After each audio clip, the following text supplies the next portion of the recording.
पांडे जी। भारत माता की जय, भारत माता की जय, भारत माता की जय।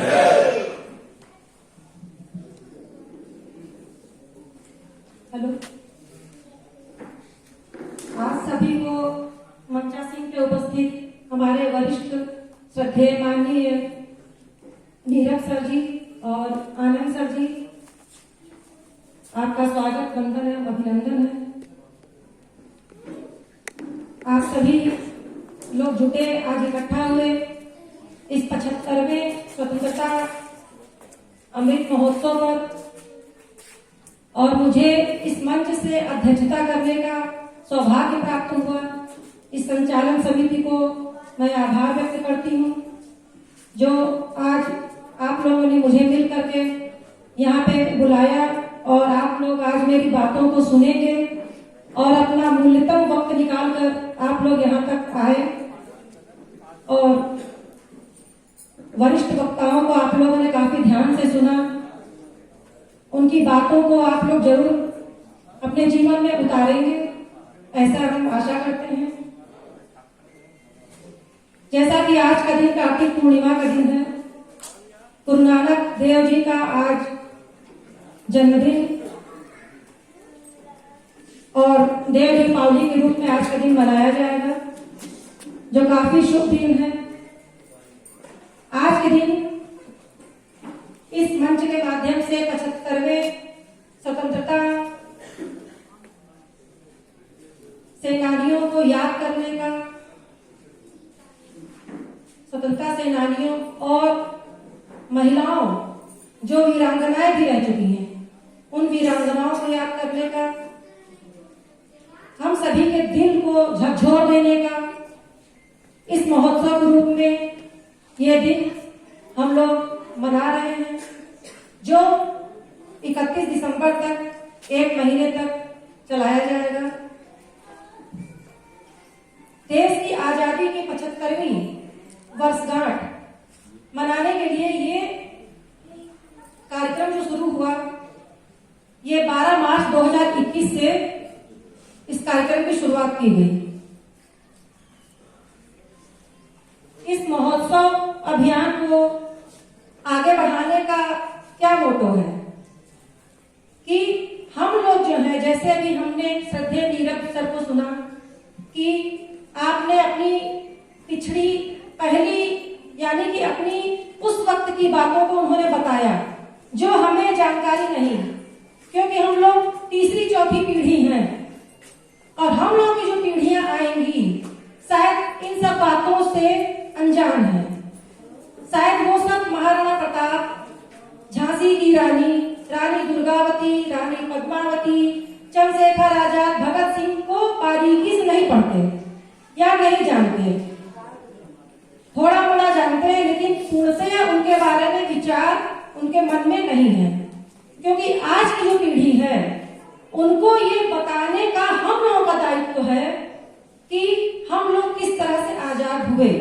यहाँ तक कि अभी हमें भी पूर्णतः से जानकारी नहीं है कि इतिहास में कितने लोग स्वतंत्रता सेनानी आए और बलिदान दे करके चले गए, जो हम लोग नहीं जानते। उसको गहन चिंतन करने और पढ़ने का वक्त आया है, जो आज की नव युवा पीढ़ी को काफी विचार करने का समय आ गया है उन लोगों के लिए कि हम लोग अपने बच्चों को बताएं उस समय क्या हुआ था, क्या नहीं हुआ था, जो हम लोगों को ज्ञात नहीं है। स्वतंत्रता सेनानियों में जैसा कि नाम लेते हैं हम लोग, सरदार वल्लभ भाई पटेल जी का, भगत सिंह जी का, चंद्रशेखर आजाद जी का, सुखदेव जी का, तात्या टोपे जी का, ये तो मेन नाम है। लेकिन जिन लोगों ने बहुत काफी ऐसे स्वतंत्रता सेनानी में जिनका हम लोग नाम भी नहीं जानते, उनको पढ़ते हैं तब भी वो शायद न मिले हम लोगों को। वो उस समय के जो लोग हैं, अगर उनकी पुस्तकें हैं इस समय तो वो बता पाएंगी। जैसे कि भगवान बिरसा मुंडा जी को ले लीजिए, इनके पौत्र हैं जो अब उनके पुत्र, ये सब लोग जो है अपने उनके बारे में बता पाएंगे। जो हम लोग अब तो काफी अच्छा माध्यम हो गया सोशल मीडिया का कि जिससे हम लोग सारे चीजों को अच्छी तरह से जान सकते हैं, बच्चों को बता सकते हैं।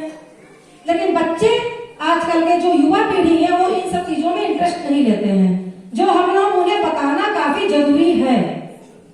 ये सारे पेरेंट्स की जिम्मेदारी है कि कुछ नहीं तो कम से कम अपनी 5 पीढ़ियों को उन बच्चों को अवगत कराएं कि हम थे, हमारे पहले आपके दादी दादा थे, नानी नाना थे, उनके पहले आपके परदादा परदादी थे, उनके पहले वाले लोग जो उस समय रहे होंगे अंग्रेजों के गुलाम, वो जो समस्याएं झेलते आए, आज हम लोग इस स्टेज पर हैं, उन्हीं लोगों का दिया हुआ बलिदान त्याग जो आज हम लोग यहाँ पे सफलतापूर्वक निश्चित रूप से हम लोग खड़े होकर एक दूसरे से वार्तालाप करते हैं, अपनी बातों को बताते हैं, सुनते हैं, खुलेआम विचार विमर्श करते हैं।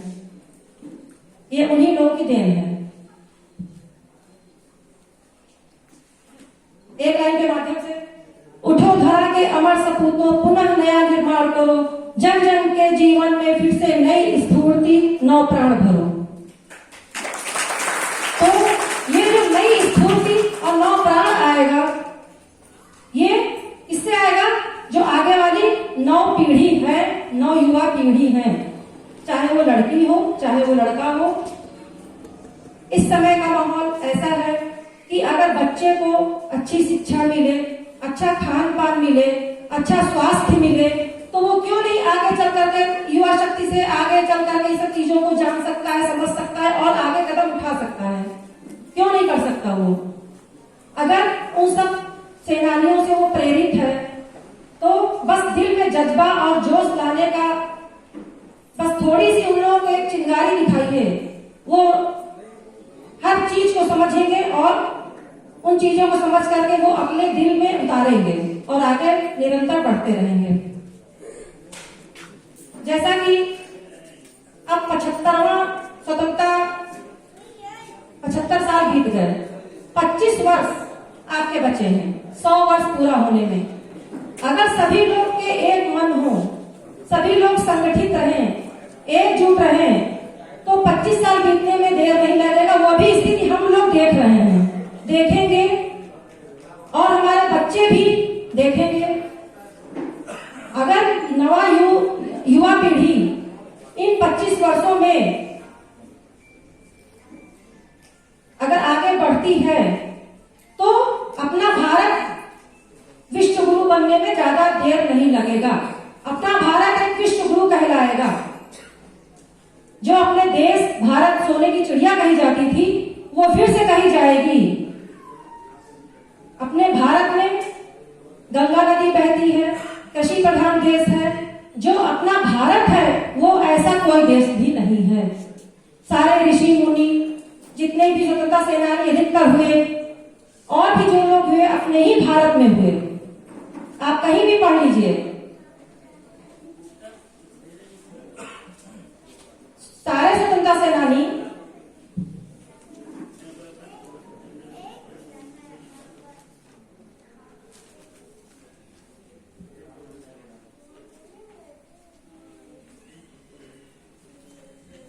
एकाध स्वतंत्रता सेनानी जो हुए वो स्वतंत्रता सेनानी थे, क्रांतिकारी के रूप में उन्होंने कार्य किया, और कुछ थे जिन्होंने उदारवादी रूप में कार्य किया। क्रांतिकारियों के रूप में सुभाष चंद्र बोस, भगत सिंह, तात्या टोपे, सुखदेव आदि को शामिल किया जाता है। जबकि उदारवादी में महात्मा गांधी जी को उदारवादी रूप में इनको माना जाता है कि काफी उदार थे। चरखा चला करके इन्होंने स्वाधीनता दिलाई, लोग स्वतंत्र हुए। कुछ लोग जानते हैं सरोजिनी नायडू को ले लीजिए आप, सविनय अवज्ञा आंदोलन, इन्होंने उसमें शामिल हुई, गांधी जी के साथ जेल भी गई। झांसी की रानी को ले लीजिए, रानी दुर्गावती को ले लीजिए, इन्होंने देश के लिए जरा सा भी अपने को परवाह न करते हुए अपने लक्ष्य को आगे बढ़ाया और बलिदान हो गई। यहाँ तक कि चीन जो था अपने भारत का एक हिस्सा चीन ले लिया था। ये कब की बात है? 1962 की। ये 1962 की बात है कि जब भारत का एक हिस्सा चीन ने हड़प लिया था, तो वहां की जो महिलाएं थी, जो होमगार्ड महिलाएं जो थी, वो लोग जो है देखे कि हमारे एक भारत का हिस्सा चीन ले रहा है या ले लिया है, तो उसपे उन लोगों ने गोला बारूद बंदूकों का इस्तेमाल किया। उन महिलाओं ने सोची कि जहां पे स्वतंत्रता सेनानियों की बात होती है, वहां महिलाओं को भी पीछे नहीं आका जा सकता। वो महिलाएं भी उस हिस्से को पाने के लिए अपने जान तक गंवा दी। जैसे रमाबाई रानाडे को ले लीजिए, सावित्री भाई फूले को ले लीजिए, इन लोगों ने समाज सुधारक के रूप में कार्य किया। जातिवाद, छुआछूत, बाल विवाह, विधवा विवाह, इन सब चीजों को, इन सब कुरीतियों को हटाने के लिए इन लोगों ने अपनी जी जान से अपने को लगाया इन्होंने। और सावित्रीबाई फूले, जो इनको प्रथम शिक्षिका कहा जाता है, इन्होंने शिक्षा पर जोर दिया कि सब पढ़ें और सब बढ़ें, सभी के लिए शिक्षा हो, क्योंकि एक शिक्षित व्यक्ति ही समाज को, देश को आगे बढ़ा सकता है। एक अशिक्षित व्यक्ति न समाज, न देश, न परिवार कुछ आगे नहीं ले जा सकता। इसलिए शिक्षा का विस्तार होना बहुत जरूरी है। जब तक हर व्यक्ति शिक्षित नहीं होगा, शिक्षित का मतलब ये नहीं कि डिग्रियां ले ली और लेकर के बस नौकरी करने लगे शिक्षित हो गए, ऐसा नहीं है। शिक्षित होने का अर्थ है कि आपके अंदर संस्कार हो, गुण हो। जब तक संस्कृति, सभ्यता नहीं होगी, आपके आचरण आपका शुद्ध नहीं होगा। आपको संस्कृति, समाज से जुड़ना होगा और अपने मन, कर्म और विचार को शुद्ध करना होगा। जब तक मन, कर्म, विचार आपके शुद्ध नहीं होंगे, आपका वातावरण शुद्ध नहीं होगा, आपका दिल शुद्ध नहीं होगा और आप अपनी बातों को संप्रेषित नहीं कर पाएंगे, एक दूसरे को बता नहीं पाएंगे, कम्युनिकेट नहीं कर पाएंगे। एक होता है ना कि अच्छा व्यक्ति होता है तभी समाज का कल्याण होता है। एक बुरा व्यक्ति क्या कल्याण करेगा? उसको बस अपना चाहिए, अपना काम बनता, भाड़ में जाए जनता, ये सोचने वाला काम होता है उन लोगों का।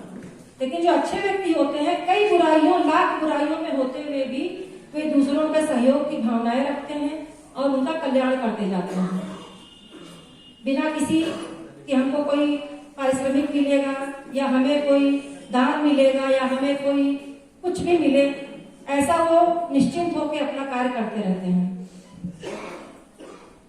अब जैसे कि एक आंदोलन शुरू हुआ था, चिपको आंदोलन शुरू हुआ था, जिसमें ये उत्तराखंड की बात है, जहां के कई महिलाओं ने प्रकृति यानी पर्यावरण को सुरक्षित रखने का उन्होंने पीड़ा उठाया।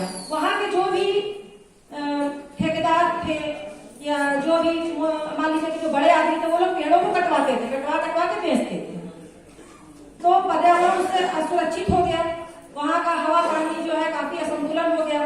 तो वहां की महिलाओं ने क्या किया, वहां की महिलाएं ने अपने बच्चों के साथ पेड़ों से चिपक जाती थी कि पेड़ हम नहीं काटने देंगे, लेकिन उसमें भी उन लोगों ने अपनी जानों को गंवाया।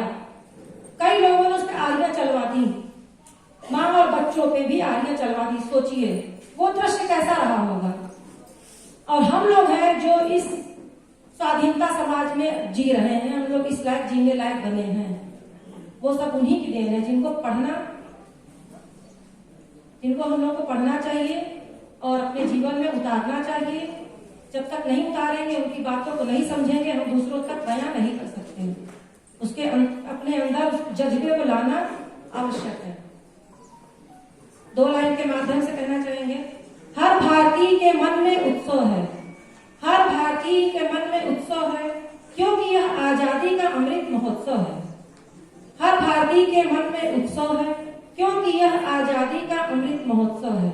अमृत महोत्सव ने ली अंगड़ाई है, अमृत महोत्सव ने ली अंगड़ाई है, यह तो आजादी की बधाई है, यह तो आजादी की बधाई है। आजादी का अमृत महोत्सव, आजादी का अमृत महोत्सव भारतवर्ष मना रहा है, आजादी के मतवालों की याद फिर से दिला रहा है।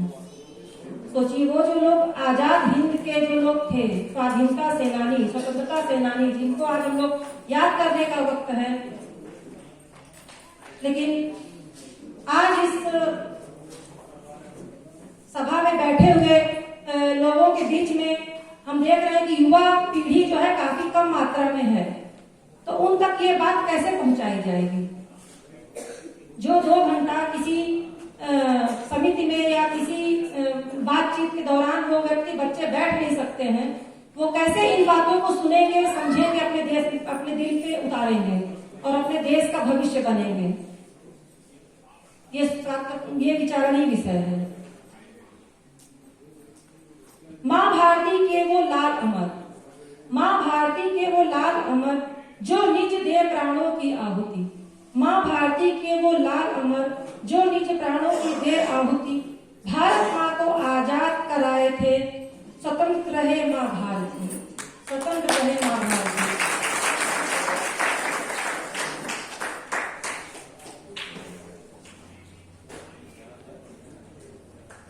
बस इन्हीं शब्दों के साथ सब लोगों ने काफी अपनी बीती बातों को बताया। उस समय वो लोग थे, हम लोग तो जानते नहीं। जैसे हम लोगों ने अभी आज सुना श्रद्धेय नीरज सर को और जाना, इसी तरह से अगर हम लोग चाहें, हाँ, सोनभद्र के भी लोग जिनको अभी हमने देखा और समझा सकते कि जहां हम लोग खड़े हैं यहाँ भी तो स्वतंत्रता सेनानी होंगे, यहाँ भी लोग तो पावन धरती रक्त रंजिश हुई होगी, ऐसा भी है। तो कल हमने पढ़ा वर्ष 1932 में परासी गांव सुने हो? घुरावल तुम सुने हैं, लेकिन परासी गांव हम नहीं जानते। वहां के स्वतंत्रता सेनानी रह चुके जो है वो पंडित महादेव चौबे की अगुवाई में कई स्वतंत्रता सेनानियों ने अपने प्राणों की बलि दी, जो हमें नहीं पता था। यही चीज है कि आदमी पढ़े उन चीजों को पढ़े और जाने। उनके पौत्र हैं जो सब चीजों को बताते हैं लोगों को कि हमारे दादा जो है उनकी अगुवाई में इतने स्वतंत्रता सेनानी आए और अपना बलिदान देके चले गए। उन महादेव चौबे जी की 2 पुत्र थे। 2 पुत्र कौन थे? पौत्र तो उनके विजय शंकर चतुर्वेदी थे, और लेकिन उनके जो 2 पुत्र थे वो प्रभा शंकर और शायद देवेंद्र नाथ, इन लोगों ने भी उस आंदोलन में भाग लिया। सोचिए, इन लोगों ने भी, और उनके पौत्र जो है इस बात को बता रहे हैं। तो ये हम लोगों को जानने का और समझने का कि अमृत महोत्सव होता क्या है, अमृत महोत्सव क्यों मनाया जाता है। हर दिन हर क्रांतिकारियों को, हर दिन हर स्वतंत्रता सेनानियों को, हर दिन वीरांगनाओं को, हर दिन मिशन शक्ति, ये सब कार्यक्रम क्यों चलाए जाते हैं? ये इतना कि खाली मंच तक सीमित रह जाए और दर्शक आए, सुने और बस हो गया और चले गए, ऐसा नहीं है। इसको जो है काफी गहराई, गहन चिंतन, काफी विचारणीय विषय है, जो हमें भी नहीं पता था कि ये सोनभद्र नगरी जो है इन लोगों के खून से रक्त रंजित हुई है। इनका मेरे ख्याल से शहीद केंद्र बिंदु भी वहीं कहीं बना हुआ है, हाँ, परासी में। तो कभी हमें मौका मिला तो वहां जाकर के हम जरूर देखेंगे और उनके चरणों की धूल जरूर हम अपने माथे लगाएंगे कि उनके इस बलिदान का जो है हम लोग इस नगरी में वास कर रहे हैं।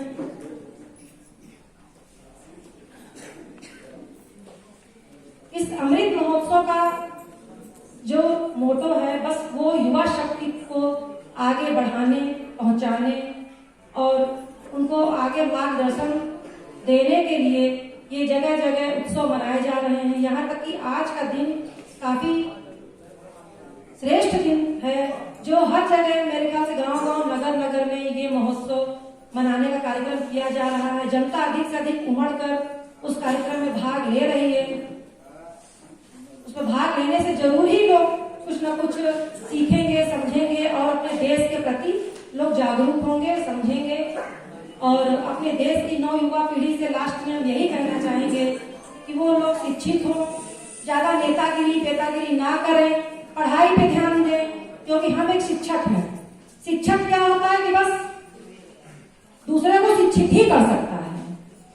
अब हम तो शिक्षा दे रहे हैं, तुम्हारा दिमाग कहीं और लगा है तो वो तो हम नहीं जानते कि तुम्हारा दिमाग कहाँ पर चल रहा है, लेकिन हम तो अपनी बातों को तुम्हारे सामने पेश करेंगे, तुम उसे कबूल करो या ना करो। हमें बचपन में हम पढ़ते थे कि एक सूप की तरह हमें बनना है, सूप जिससे पछोड़ा जाता है। गंदी चीजों को, बुराइयों को बाहर निकालना है और अच्छी चीजों को ग्रहित करना है। ये युवा पीढ़ी को नहीं, सभी व्यक्तियों को ये अपने अंदर उतारना है कि हम जो है गंदी चीजों को, बुराइयों को जो है बाहर फेंकें और अच्छी चीजों को हम अपने अंदर, शरीर के अंदर लाएं, जिससे पॉजिटिविटी पूरे शरीर में, एनर्जेटिकल पूरा शरीर हमारा बना रहेगा। और निगेटिविटी जब तक हमारे आसपास में रहेगी, हमारे अंदर अच्छे विचार का पनपना मुश्किल है। तो फिर से एक बार इस अमृत महोत्सव की आप लोगों को बधाई, सभी को शुभकामनाएं। आप लोगों ने अपने व्यस्ततम समय में से मूल्यवान समय निकाल करके यहाँ वरिष्ठतम श्रेष्ठ लोगों को आप लोगों ने सुना, मुझे भी थोड़ा सुना। और इस अमृत महोत्सव का जो अच्छा चीज होगा, जो आप लोग एक दूसरे को जाकर के बताएं कि हाँ ऐसे होता है। आप लोग स्वतंत्रता सेनानियों, महिलाओं, वीरांगनाओं के नाम अपने अपने बच्चों को जरूर बताएं कि वो लोग भी इस चीज से सीखें और आगे बढ़ें। धन्यवाद। बहुत बहुत धन्यवाद।